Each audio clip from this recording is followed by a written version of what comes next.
Your Humanities Half Hour is brought to you by the Northern Marianas Humanities Council.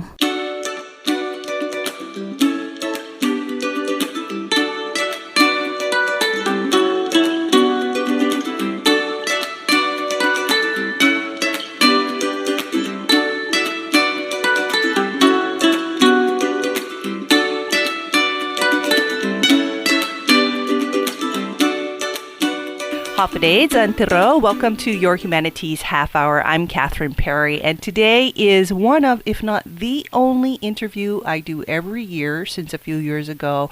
We are chatting with the Commonwealth of the Northern Mariana Islands State Teacher of the Year for 2022, and this year it is Riya Nathrani. Riya, welcome to the show. Thank you so much for having me. This is really exciting. Now, I know you actually were announced and awarded a number of months ago. How does it feel to be in this position? Yeah, thank you. It's truly an honor to be named the CNMI State Teacher of the Year, especially in a district and in the islands that I grew up in and I'm a product of. And I'm just so excited every time I am able to represent our islands and share our tenets and values and at the national level. So I love doing this interview because I have always found the Teacher of the Year to be, number one, so knowledgeable and also so passionate about the kids and their education. Now, your area of teaching is not something they had when I was in school. What is your area? Yeah, so I'm currently the district's instructional technology coach under the Office of Instructional Technology and Distance Education, and here I provide support to teachers and administrators on technology resources that we can use to really revolutionize teaching and learning in the classroom and get more tools in the hands of our educators so that they can really create effective and amazing learning experiences for our students. And I'm also an educational technology instructor. So this is a program we have at PSS that's about a year long, where different educators take different courses throughout the year to help them use technology. And so I'm really grateful to have been a part of the program for several years and see how technology has really been uplifted in our schools. So you've kind of gotten a promotion from last school year when you were actually in the classroom to more of a, as you said, teaching teachers. What were you teaching in the class? Yeah, so I was teaching computer literacy, 7th grade at Hopwood Middle School, and this was when I taught skills like digital citizenship.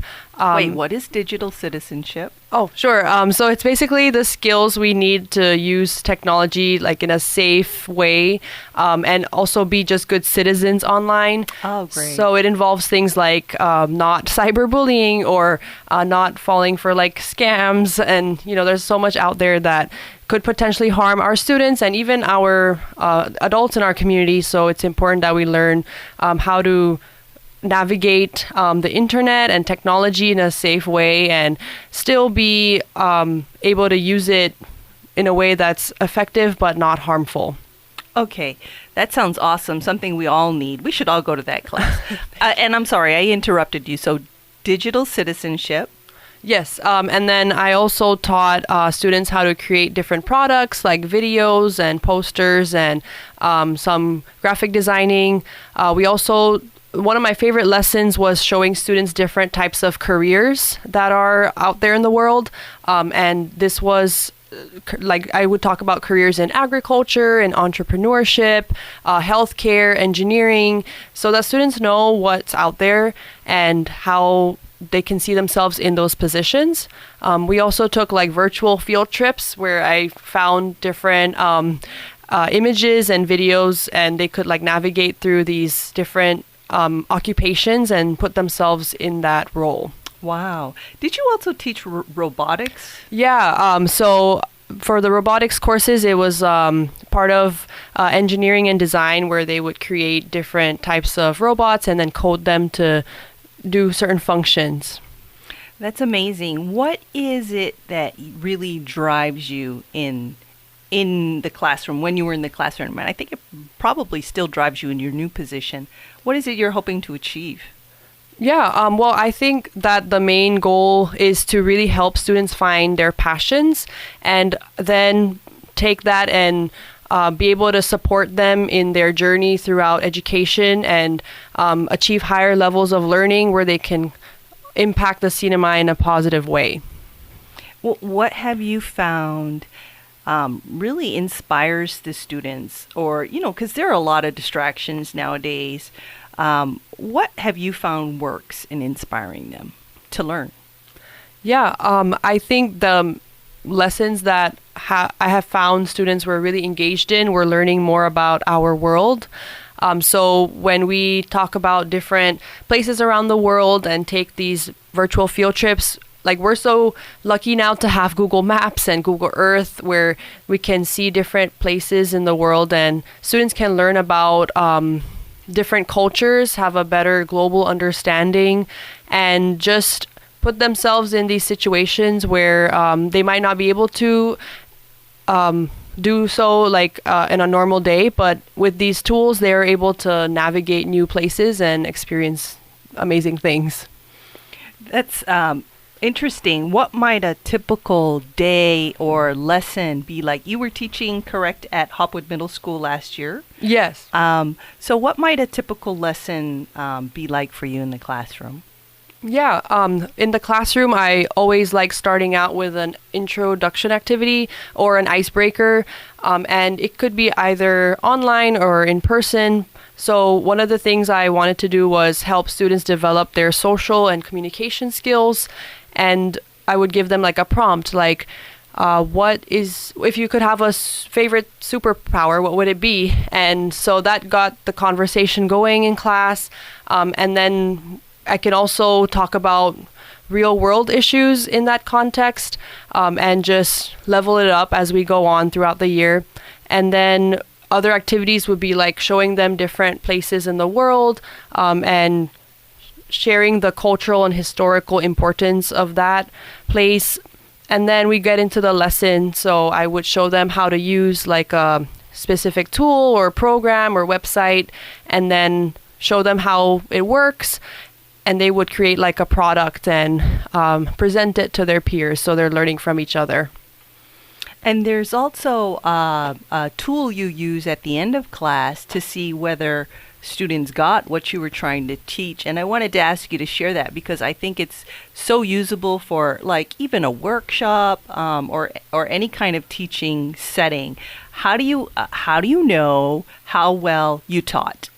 Yeah, that's a great way to put it because we need to know what students learned that day, and if they didn't get the gist of the lesson, we need to assess that and then come back tomorrow and figure out how to do it in another way. So I use formative assessments like exit tickets, which is something at the end of the day they can write what they got out of the lesson.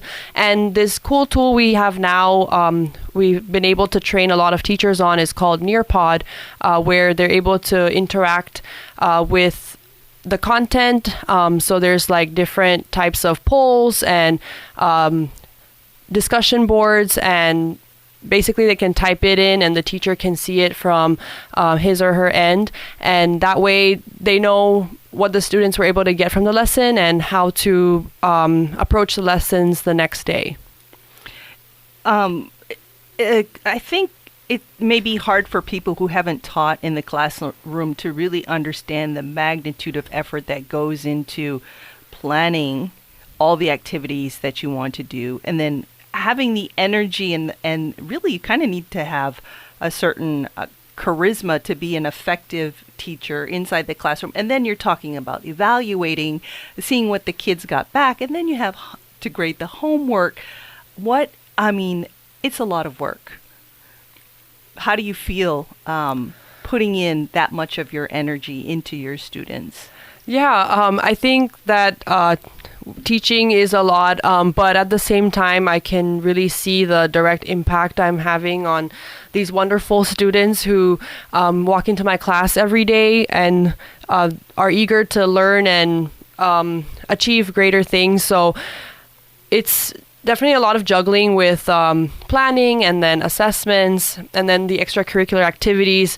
But I feel like teachers are just built on to just handle these amazing things and do it with a smile on their face and greet their students with a welcome every single day. And it does take a lot, but I feel like we have each other's support. Most especially, that's helpful. The support of our families during times when we're overwhelmed. So I'm just really glad that we're able to make that difference, and we can't do it alone. So I really thank the teachers, supporters, like their families and their friends, for being able to help them out.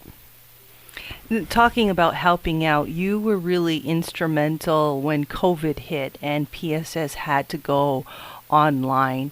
What was your role in that situation? Yeah, so at first we weren't really sure how the pandemic would play out. Nobody really knew the magnitude of how long schools will be closed, but fortunately our district was really quick at transforming our education to be online. So we were able to start learning a new learning management system online, which is Blackboard. And in my role, I was able to provide trainings to different teachers, administrators, and counselors on how to use this new system, provide them with effective teaching strategies. And then also when school started, I created videos for students to navigate the new courses online, on how to check their grades or communicate with teachers. And so I was really fortunate to be in that position where I could help our district kind of transition to online learning, and then provide support throughout the year for whoever needed additional help in providing that instruction. It sounds, and correct me if I'm wrong, like that's really kind of related to what your position is now. What do you do in your current position? If you could break it down to layman's terms, please. Yeah. Yeah, of course. So I am there to help support our online courses and our technology in schools. So finding resources and being able to provide trainings for our teachers in using these new resources. And then also just seeing how we can bridge the gap between traditional instruction and see how we can add on to that and use these new learning tools to support that. If I understand correctly, the public school system is now taking half days on Mondays to teach teachers, give them professional development. It sounds like maybe you're going to be involved in that a lot this year. Yeah, so Mondays are half days where teachers can plan in the afternoon, have meetings, and then, yes, also have trainings, which I'm really excited about, going to the schools and sharing my knowledge and expertise with technology with different teachers so that they can use it with their own students. So in a way, I'm having a farther reach, and I'm really excited about that. In addition to the technical support you give, the students have had a lot of disruptions in recent years with Mancud, Sodalor, U2, COVID. What are your thoughts on how best we can support our children or students and support teachers to help them overcome these disruptions and make the most of their learning opportunity in schools? I think one of the things we can do to help our students, especially navigate all these disruptions, is to really give them support.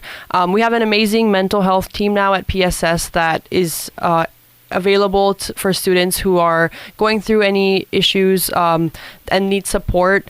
And then we also have different programs that allow them to be involved in their education more. So when I was talking about with Nearpod, it really gives them the opportunity to be more engaged. For example, when they're watching a video, they have like questions throughout the video that they can answer, and that way they're getting more learning done as they interact with the content. So I feel like with these new engaging tools, they'll be more interested in learning, especially with the use of technology and how they're able to apply what they learn with project-based learning, which is another thing that PSS is implementing.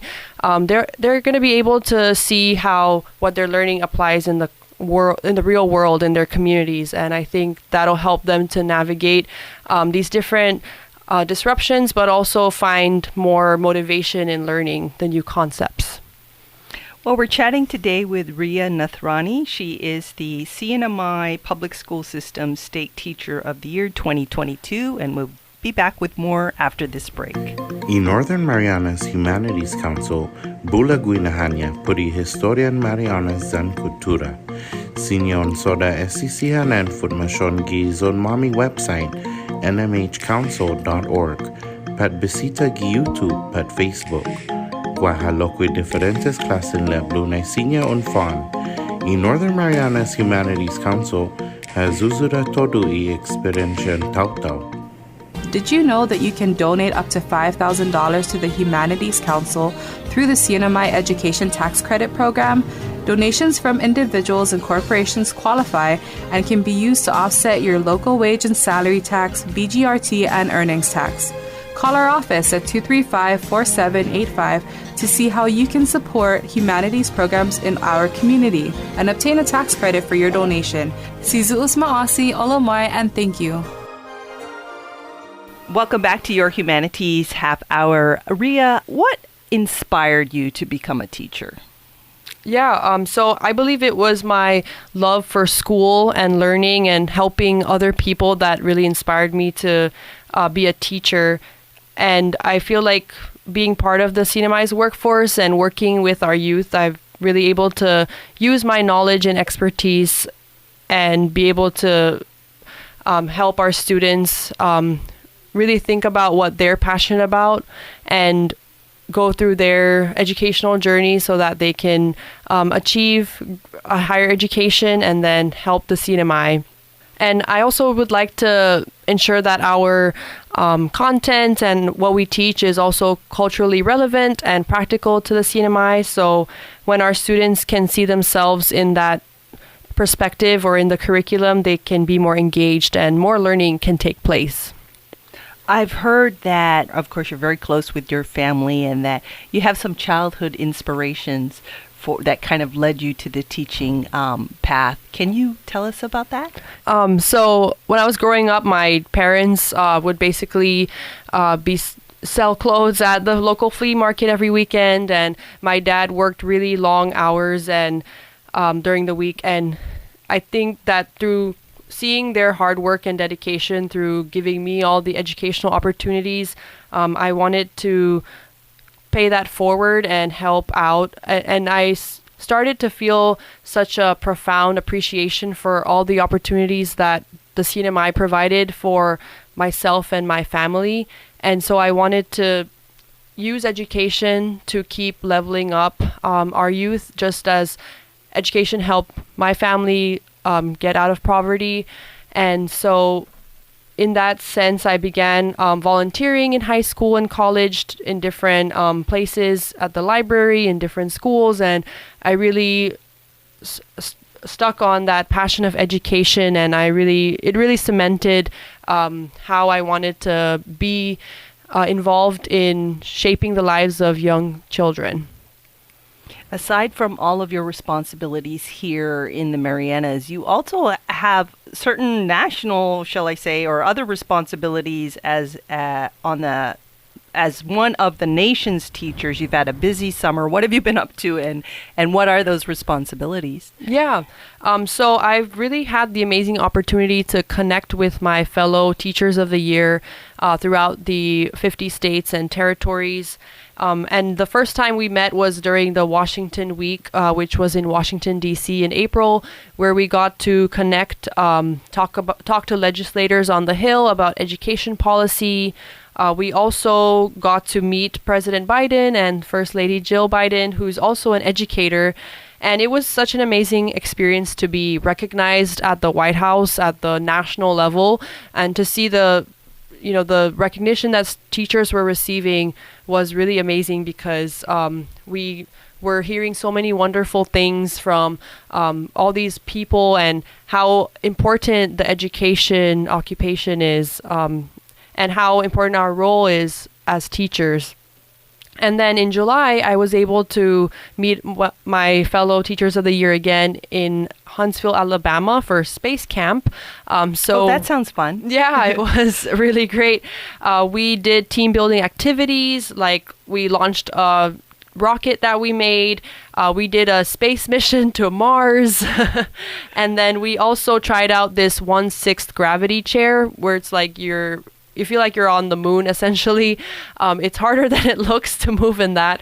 But we did other activities related to STEM and coding, and it was a great opportunity to learn about all the resources we have out there and what we can bring back to our classroom. So I'm really excited to share those things with my fellow educators as well in the CNMI. What do you think the best part of your experience this summer was? The best part, I feel like it was learning more about the resources. So, for example, we were able to find different STEM activities that we could bring into our classrooms. For example, some activities involve just having like a cardboard box and making sure our egg didn't crack when we dropped it from a certain height. We also learned about spheros, which is like little robots you can code. And it's something that students, even at a young age, are able to learn how to do. So getting them started on that STEM kind of interest and passion is really, really wonderful. So I'm glad I got to experience all that. Now, you are also in this role a spokesperson for the teachers here in the CNMI. So as spokesperson, what is your message to the community? Yeah, I really like that question. And I feel like that my message is to help and engage our students in our local community more, to help them understand basically their civic responsibilities and so they can become more knowledgeable decision makers. So, for example, as a high school student, I volunteered at different areas, and I realized my passions for education more so with those experiences. So I feel like we can give more students opportunities to explore different things, and from that they'll be able to find their passions and be able to pursue their dreams and help shape the CNMI when they achieve their education. So it's almost like you're encouraging businesses or community groups to make opportunities available for students to work with them, engage with them, so that the students themselves can find what is their passion, what it is they want to do as a career in the future. Yeah, Am I right? Yeah, for sure. I think they'll be able to get that firsthand experience and see how that career works and if they like it or not. And that way, when they're thinking about college, they'll be more sure about what they are interested in, and that way they can really follow that passion. I mean, I think that's a wonderful thought, because I know, workforce is so important for our economy, and we approach engaging students a lot with workforce.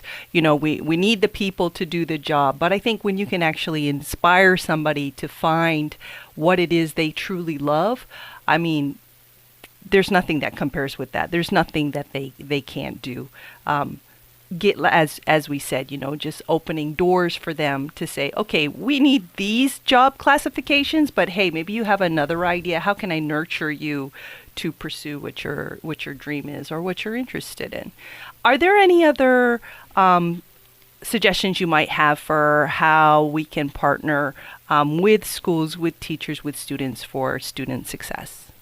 Yeah, I would also like to highlight the importance of partnering with parents for student success, because I believe that family involvement is really critical in education. And I feel like the best way we can do that is communicating often with parents. And sometimes we tend to contact them if their student isn't doing well or maybe misbehaved that day. But I think that communication should also be positive.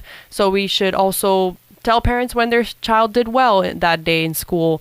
And also, I feel like a lot of the time we want to educate the parents more on, for example, digital citizenship. I did a parent summit when I was at Hopwood Middle School. We educated parents on different topics that were going on, like, for example, what programs their children are using in school. And then my part was showing them more about digital citizenship and how they can not only help their child be safe, but themselves as well, because these are really important things to know when you're using technology and the internet. So I look forward to participating in more of the parent seminars and workshops and helping us bridge more communication with families. Well, what are your future plans at this point? You just have got into a new position. What's on the horizon for you? Yeah. So in this new position, I really want to continue providing that support to teachers as they work with their students throughout the year. And as new technologies come, I'm going to provide those trainings and professional developments for teachers to learn how to use them, and also find ways to engage their students more in that process of learning.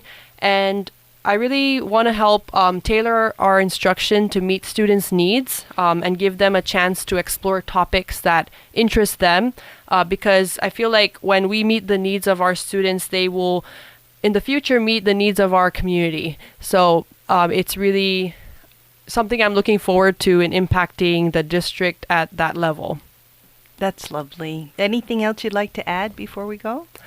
I'd just like to thank the community for their support for education, and we can continue opening opportunities for our students because they are just amazing and they have so much potential. It just needs to be unlocked with different types of opportunities, and I look forward to working with more educators and parents throughout the year.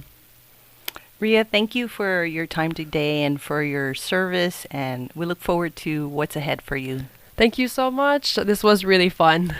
Our guest today has been Riya Nathrani. She is the CNMI Public School System State Teacher of the Year 2022.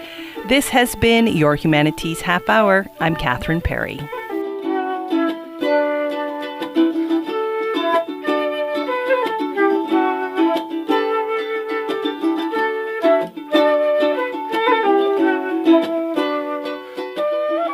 Your Humanities Half Hour is a production of the Northern Marianas Humanities Council, funded in part by the National Endowment for the Humanities. Any views, findings, or recommendations expressed in this program are those of the participants and do not necessarily represent those of the National Endowment for the Humanities or the Northern Marianas Humanities Council.